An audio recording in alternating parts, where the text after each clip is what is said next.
코로나19. 아무도 예상하지 못한 위기였습니다. 세계적으로 전염병이 유행하는 팬데믹 상황에서 우리는 국민을 지키는 진정한 보험자를 만날 수 있었는데요. 국민의 건강을 최우선 가치로 삼고 국민의 생명과 안전을 보호해준 K건강보험. 시작부터 지금까지 늘 그래왔듯 오늘도 국민건강보험은 국민의 곁을 든든하게 지켜주고 있습니다. 2020년에 새해가 밝아오고 새로운 출발을 준비하며 희망으로 가득했던 그때 우리는 코로나라는 생소한 이름의 바이러스를 만났습니다. 이때만 해도 이 바이러스가 우리의 삶을 송두리째 변화시킬 거라고는 그 누구도 예측하지 못했죠. 하지만 코로나19 바이러스는 우리 생활 곳곳에 스며들어 많은 것을 앗아갔습니다. 학생들은 학교에 가지 못했고 자영업자들의 눈물과 한숨은 마를 날이 없었습니다. 무엇보다 국민들의 건강이 위협에 노출됐고 코로나19에 대한 걱정과 불안은 높아만 갔습니다. 이런 위기 상황 속에서 국민을 지켜준 존재, 건강보험이었습니다.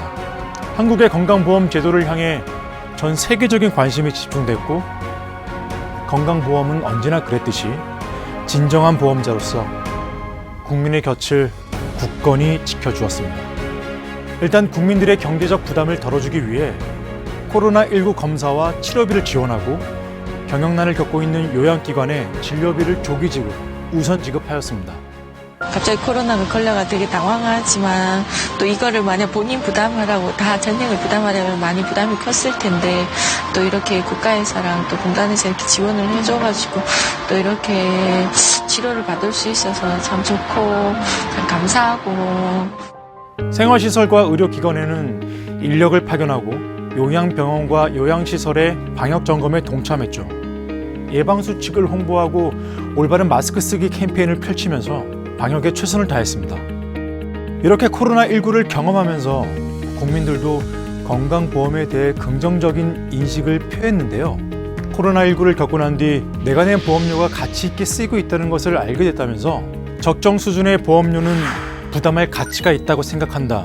이렇게 대답한 국민이 87%에 달했습니다. 어머니나 아버지가 병원 다니신 거를 이렇게 보면은 건강보험 혜택을 엄청나게 많이 받으시더라고요. 미래를 위해서 생각하면은 결코 아깝지 않다라고 생각하고 있습니다.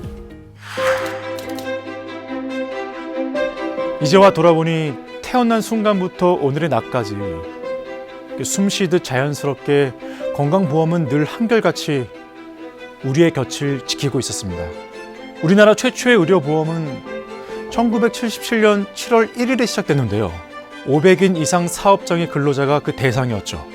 그리고 1979년 1월 1일 공무원과 사립학교 교직원을 대상으로 의료보험이 실시된 이후 더 많은 국민들이 혜택을 누릴 수 있도록 의료보험의 대상자를 꾸준히 확대했고 의료보험 제도 도입 12년 만인 1989년 드디어 전국민 건강보험 시대를 열었습니다. 2008년엔 국민의 품격 있는 노후를 위해 노인 장기요양보험이 시행됐고 2017년 8월 9일 보장성 강화 대책 이른바 문재인 케어가 발표되면서 병원비 걱정 없는 든든한 나라를 차근차근 완성해 가고 있습니다. 이미 지난 3번의 재발 동안 건강보험의 혜택을 충분히 누려봤고 그 혜택이 얼마나 좋은 것인지 이제 알았잖아요. 그런 의미에서 앞으로도 혹시 제가 더 아픈 상황이 되거나 큰 병에 걸려도 적어도 병원비만큼은 걱정 안 하고 제 병을 치료하는 데 전념할 수 있을 거라는 확신이 들어요. 앞으로 점점 더 병원 관리는 더 많아질 텐데 건강보험이 있으니까 아무래도 자식들한테 좀 신세도 덜 지고 마음 편하게 살 수 있을 것 같아요. 아픈 자녀를 둔 부모에게 편찮으신 부모를 돌봐드려야 하는 자녀에게 건강보험이 없었다면 어땠을까요? 의료비는 감당할 수 없을 만큼 쌓이고 결국 병원비 때문에 가정 경제가 파탄나는 일이 생겼을지도 모릅니다. 몸이 불편한 부모님을 오롯이 돌보느라 자녀들의 몸과 마음이 지칠 대로 지쳐버렸을지도 모르죠. 하지만 늘 그래왔듯 국민 곁에는 건강보험이 있습니다. 보장성 강화 대책으로 가계 파탄을 막는 사회 안전망 역할을 강화하고 어르신들이 더 행복하고 건강한 노후를 누릴 수 있도록 노인 장기 요양보험을 운영하고 있습니다. 질병을 조기에 발견하고 미리 예방할 수 있게 건강검진을 통해 국민의 건강을 꼼꼼하게 살피고 검진 결과에 따라 건강 증진에 꼭 필요한 맞춤형 건강 서비스를 제공하고 있습니다.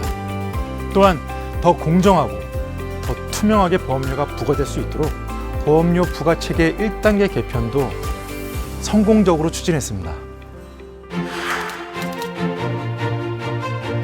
지나온 44년 동안 건강보험이 늘 우리 곁을 지켜온 것처럼 앞으로 펼쳐질 더 많은 시간들도 건강보험은 우리와 함께할 겁니다.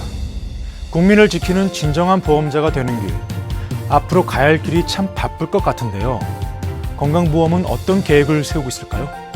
금년은 보장성 강화 정책 시행 4년 차로 보장률 70% 달성을 위해 한층 더 노력해야 합니다. 보험료 부과체계 2단계 개편 방안도 마련해야 내년에 집행할 수 있을 것으로 생각합니다. 한편 사회경제적으로 기존과 다른 성향을 가진 세대가 노인 인구로 진입하고 새로운 서비스를 요구하고 있습니다. 나아가 각 기관들이 데이터를 연결하는 보건의료 데이터댐도 구축해서 질병과 건강관리에 활용하고 새로운 각오로 속도감 있게 추진해야 하겠습니다. 보장성 강화 대책을 완성하고 보험료 부과체계 2단계 개편도 본격적으로 설계해 나갈 계획이군요. 미래에 대비해 보건의료 데이터댐을 만들어 나가면 엄청난 부가가치를 창출할 수도 있을 겁니다. 또한 지역사회 통합 돌봄 서비스를 정착시켜서 내가 살던 곳에서 이웃들과 어울려 살아간다면 어르신들의 노후가 좀 더 편안하고 행복해질 수 있겠죠. 국민 모두가 더 건강해지고 더 많은 사람들이 건강한 혜택을 누리시길 바랍니다. 코로나19를 이겨내고 다시 예전의 일상을 되찾길 바랍니다. 국민건강보험 44주년, 노인 장기 요양보험 13주년을 진심으로 축하드리며 언제나 그래왔듯 든든하게 국민들을 지켜주시길 부탁드립니다. 국민건강보험 고맙습니다.